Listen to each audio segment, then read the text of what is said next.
คนทางกำลังจะออกไปเล่นธาตุหลวงเนาะอันใกล้สิฮอดแล้วว่าซั่นจะไปฮอดไปเล่นไปย่างเลาะเล่นพระธาตุหลวง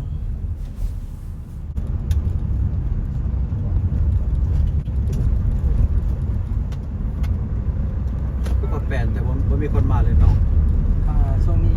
มันเบิดโมงอ่ะมันจะมาตอนนี้ บนธาตุหลวงเด้ ประมาณ9 โมง เกือบโมงเพราะมันกับโมงเนาะ 8-9 โมงเช้าจะเต็มเลย โดย คือว่าคนเบิดละมีแต่จีนกับเกาหลีหลาย เขาไม่เคยมาบนฐานหลวงจักเสีย แม่นบ่ ใครอยากมาอยู่แต่ว่าคนขึ้นยอดยักปวดเหี่ยวคนไล่ๆคนจะไป อยู่ในนี่ออกเข้าออกบ่ได้เลยความยาก แม่ หลายให้หลาย ตัวนั้นแหละขอญาตนะเขาบอกโอ้ยเอาน้ำแหละ บ่ไปแล้วจังบ่ บ่ไปนะ พระธาตุหลวงธาตุหลวงนี่แหละธาตุหลวงนี่แหละไปยืนอันแม่ทายธาตุท่านอันเด็กน้อยทายธาตุ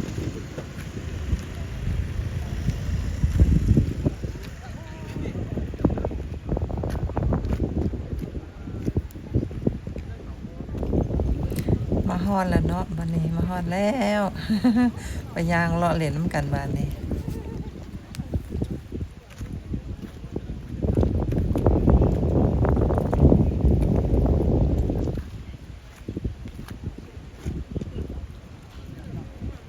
ธาตุหลวงธาตุหลวง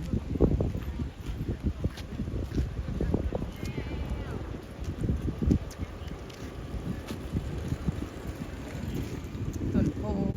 เขาถึงลานจ้ะแน่ จับเล็กละนี่ โดดลงเดียว เด็กแห้งเดียวมันทำต้องไปพุ่ง ใหญ่เนาะแล้วก็โดดแกนก็เลยเนาะ เย็นๆนะคะเย็นๆนะคะ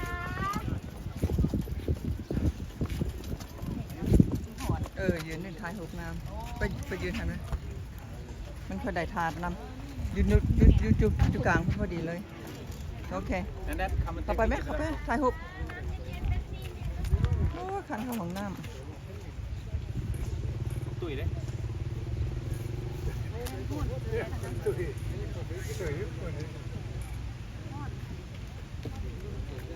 โอเคเพิ่นเห็นแล้วเด้เพิ่นเห็นแล้วเด้ ทานยางไหนฮะ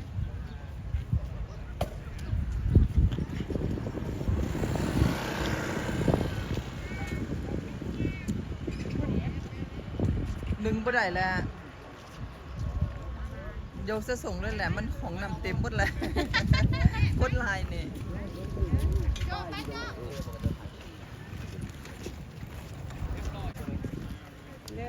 ซัปเปอร์เฮาบ่มาติโอ้แล้วนั่งท่า They have made coffee, Starbucks. I want it. But I don't drink coffee. They have some kind of purple. เอาใส่ปั๊บ Yeah. มันหักเลยเอากระดาษเช็ด เช็ดกับมันฟุ้งนี่มันบ่อยู่นี่ตีนี่ปอมันนัก อันนี้มันนะเอาใส่ตลอดแล้วมันก็อยากเป็นไหน อันนี้มันเพเราเหยียบแล้วมัน ล็อกบ่ได้เลยเจ้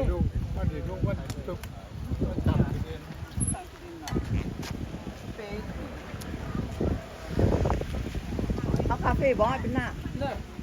มีคาเฟ่ So it start duck. ดักช่องคาเฟ่ You want coffee tip I'm gonna take a picture. It says start duck. It says Starbucks. You want something I Coco Latte Right here I know that's the name That's why Patty want the name Start duck Yeah, we're gonna go inside Huh? It's just nothing, but it's a temple. Starduck Chung Coffee. It's not a Starbucks, but Starduck. Huh? No, I put it. That's what and I want to take a picture of the name. Start duck. Okay. Let's go. We have another one to go to ต้องไปไว้ได้ปุ๊บปั๊บปุ๊บปั๊บ otherwise you waste your day. Oh, I recorded.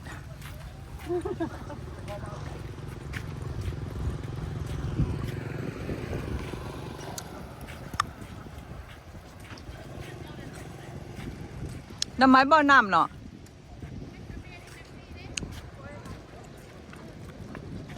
เอาไปสักกัน ไป กาแฟเบาล่ะ มันบ่แม่นอันนั้นมันเนี่ย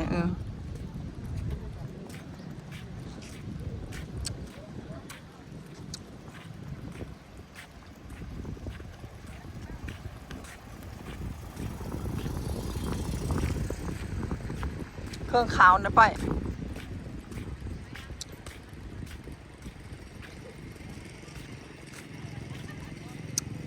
เข้าไปนานถ้าตอนเด็กนุ่งสินติเบิ่งซ่องเนี่ยถ้าตอนเด็กไปเศร้าสินติ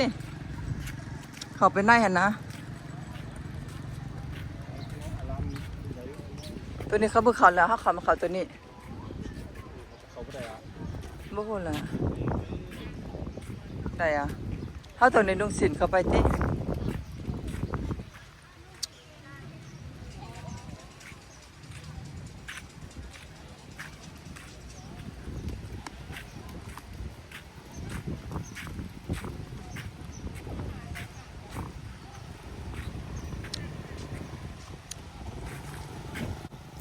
โอ้เขาเจ้าสิมีขายเครื่องนำเนาะหรือว่าเซาบ่หรือว่าจังใดอันน่ะก็สิมันขายอยู่แคมทางนี่เนาะเมื่อคืนนี้อันมันจะเป็น New Year's Eve เนาะเพิ่นสิมาจำศีลเพิ่นสิมานั่นอยู่นี่ว่าซั่นเพิ่นจะเตรียมไว้ยามมื้อแลงนี่เด้อเครื่องสุดขาวเพิ่นสิมาจำศีลมื้อแลงนี่ก็เป็นน่ะเป็น New Year's Eve เด้บ่แม่นเพิ่นขายน้ำบ่ทำบ่ได้มาได้มื้อแลงทำบ่ได้มาตอนแลงก็เลยบ่ได้ซื้อซอยเพิ่น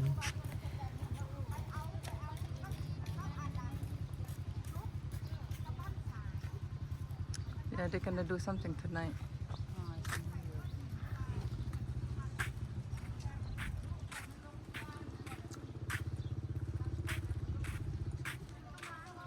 เพิ่นสิมีพิธีมื้อนี้เนาะ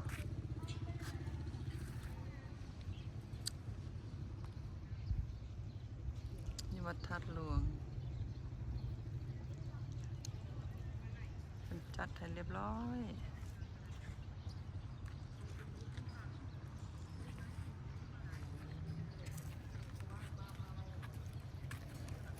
They're gonna do some kind of New Year countdown.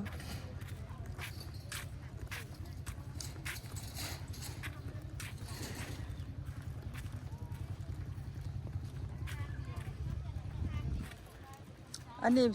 phân khai vấn này nè.อยู่เมืองไทยก็มีบ่เขาเวลาเฮาอันน่ะเขาเจ้าก็สิมีขายสินขายเสื้อขายอาหารการกินว่าซั่นซาอยู่เขาอันนั้นทางข้างวัดทางข้างธาตุเนาะเพราะว่ามื้อแลงก็จะสิมีแบบอันนั้นมาเข้าดาวกันอีหยังนี่ติบ่หรือมาจำศีลนั่นนะเขาเจ้าก็เลยมาขายอาหารการกินเสื้อผ้าอีหยังอันที่ยางเลาะไปลองเบิ่งเนาะว่าเขาเจ้าสิมีหยังแดนี่ตัวนี้ทั้งนี้ที่มันทั้งข้างสินโอ้สีเขียวหันงามกันyeah สินใหม่ I think it's I don't know $80 $100โอ้อันนี้แค่นั้นใหม่นั่นไฟไฟมันนุ่งแล้วมันย่อยมันโยนเอาไปโอ้ยแหละไม่เห็นเลยไปนั้นนับไปบ่มักวะเบิ่งป้าคือบดแต่ว่าฮ้อนพ่อแม่พี่น้อง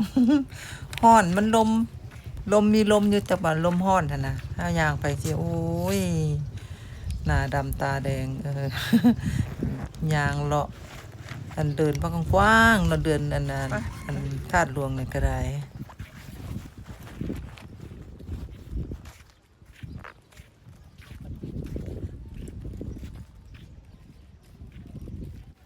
วันนี้ที่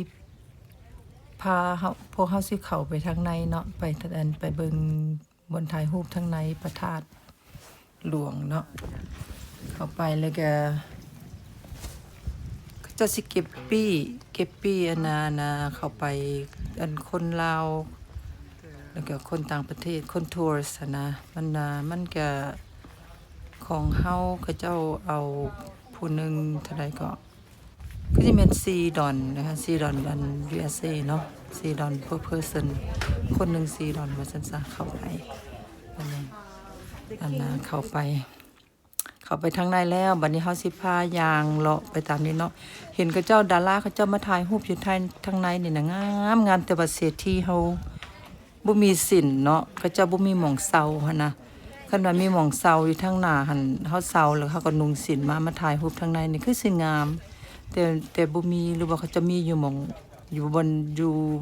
ทางหลังบ่หรือไสเฮาก็บ่เห็นหั่นนะคันมีอันหม่องเซาสินแล้วก็นุ่งสินงามๆมาถ่ายคือสิงาม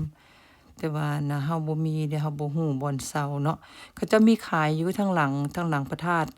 หลวงนี่แหละก็อยู่ทางหลังเขาเจ้าขายสินขายเครื่องแต่ว่าส่วนเฮาสิมาตัดเนาะเพราะว่าเขาเจ้าขายเขาจะบ่ตัดเด้ขายแต่สินซื่อๆเฮาก็นุ่งยากแล้วก็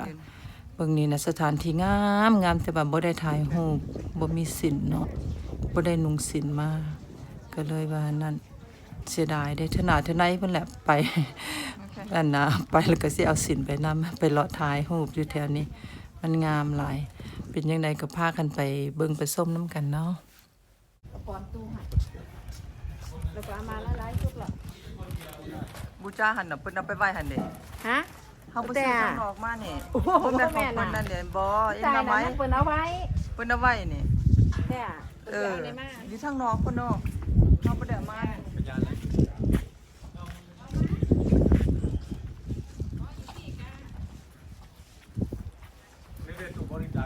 นี่เด้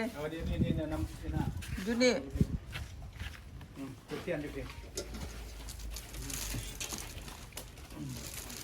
เอาบริจาคคน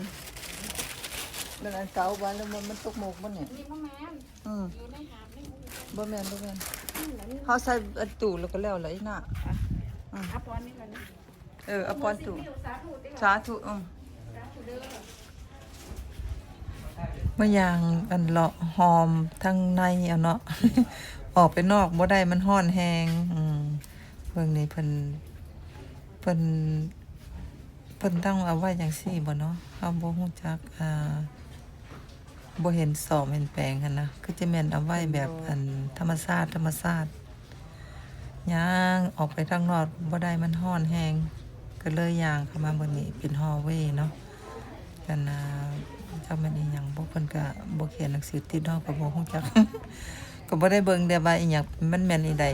หั่นนะอันก้อนหินเนาะก็สิแม่นมันก็สิมีแบบมีลิงมันหั่นแหละแต่เฮาบ่ฮู้เด้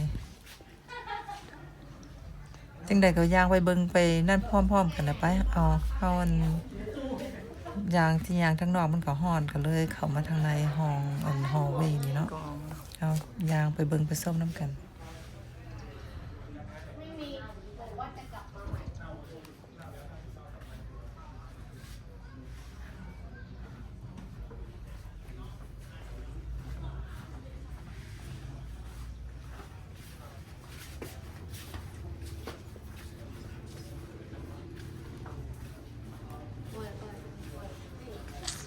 Yeah, that's about it. Right there. Stand right there.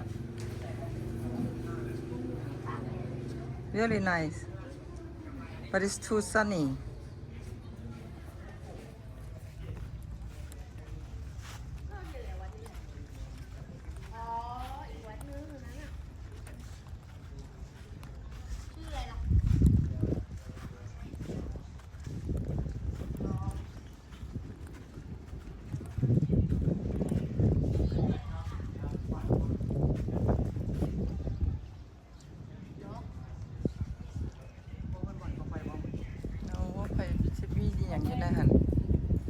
ยืนให้มันถ่ายงาม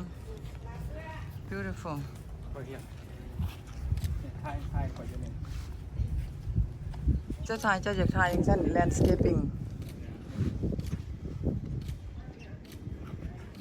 Okay. But here, landscaping, you stand by here, you got all this nice.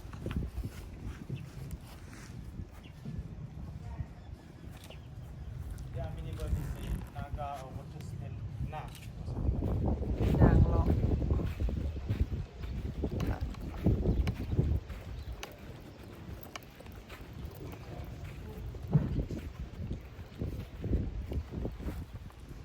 เบิ่งแองโกวันนี้นี่นะมันนั่นถ่ายรูปนี่คือสิงามขนาดโอ้ยเสียดายเนี่ยเนาะนุ่งสินมาถ่าย สถานที่งามขนาดมันถ่ายแบบจังซี่นี่มันได้ทั้งเนาะมันเป็นรูปธาตุรูปวันนั้นโอ้ยเสียดายเท่าหน้าเท่าไหนก็เนาะไปเอาเครื่องมาพร้อมมา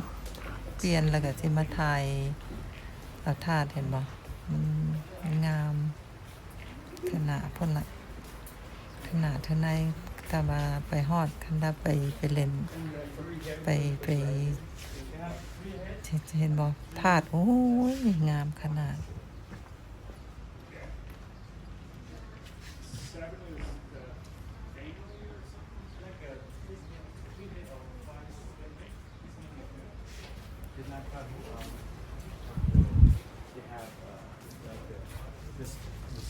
Stronger.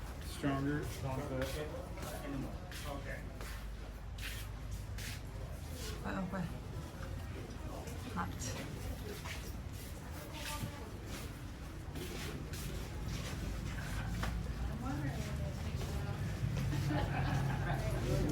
Shoulder muscles. So we get out.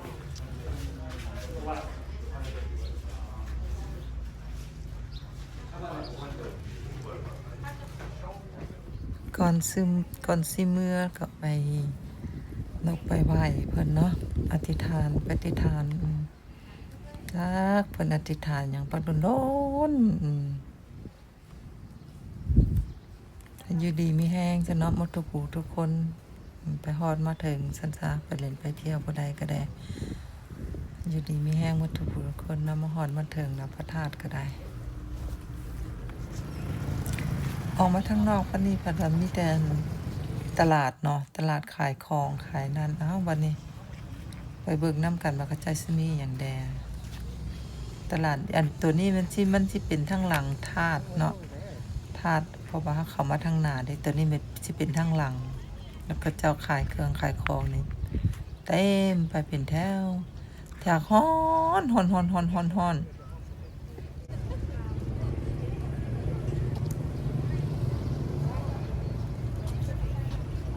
ฮะไปบูล่ะอยู่พุ่นละติ ต้นเล่นอยู่คนเดียวมันน่ะ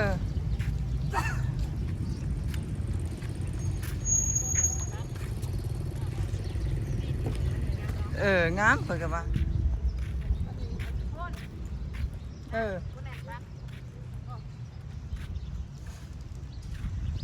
คาเฟ่อาวาน่า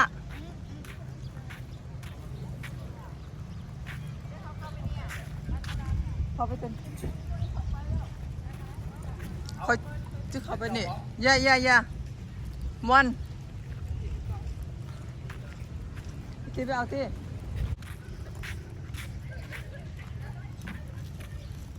โอ้เพิ่นนั่นอยู่นี่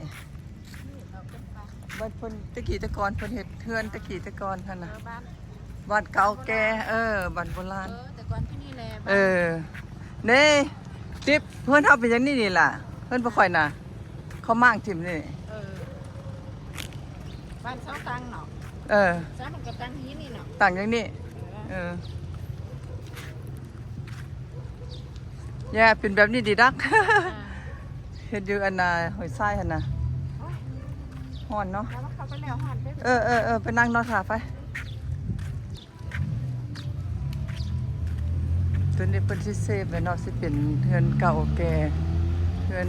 โบราณน่ะซั่นซะ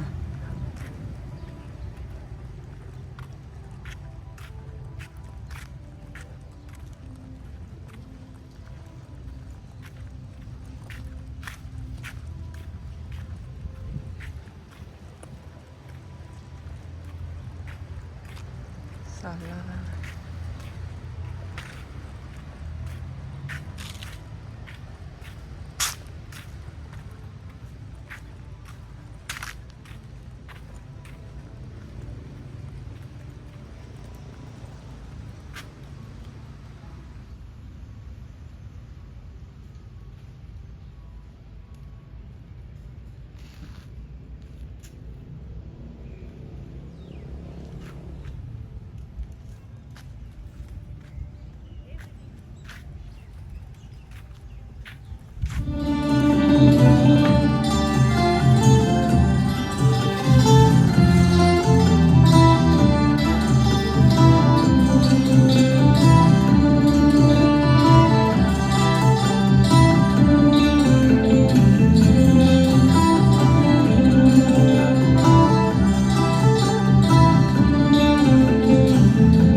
วันนี้ก็พากันออกเมืองแล้วเนาะ